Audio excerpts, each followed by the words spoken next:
our Lord Jesus Christ, through this particular gospel passage, is trying to let us know that to be a Christian, you don't have to be a very good business guy. The real business guy invests with the intention and the hope of reaping some profits, having some profits at the end of the day.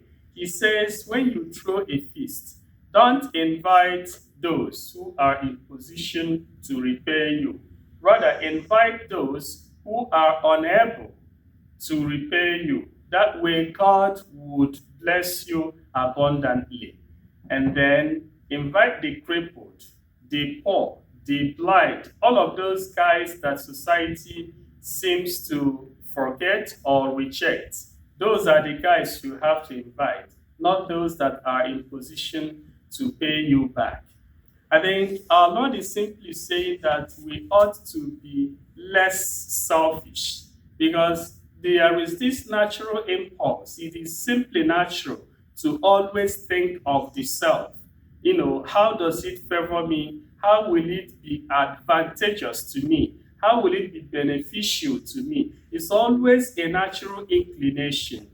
But the real challenge for a Christian is to be able to rise above this natural tendency to think of others instead of thinking of the self. And it is this kind of selflessness that we see in the life of St. Charles Borromeo, whose memorial we celebrate today. He was an outstanding man in the life of the church, especially during the Counter-Reformation.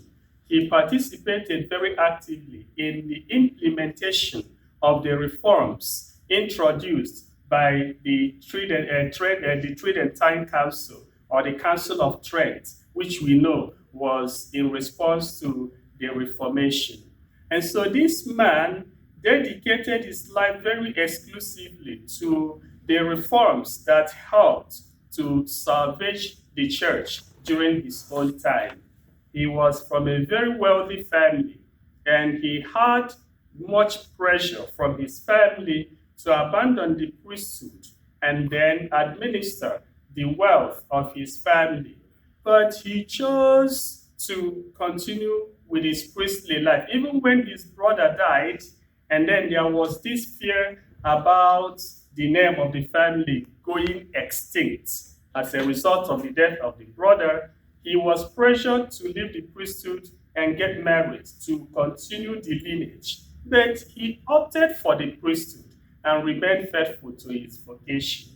This is a clear testimony of selflessness as opposed to selfishness. May we learn from him to be able to invite those that are unable to pay us back whenever we have feast. In other words, may we learn from him to be selfless.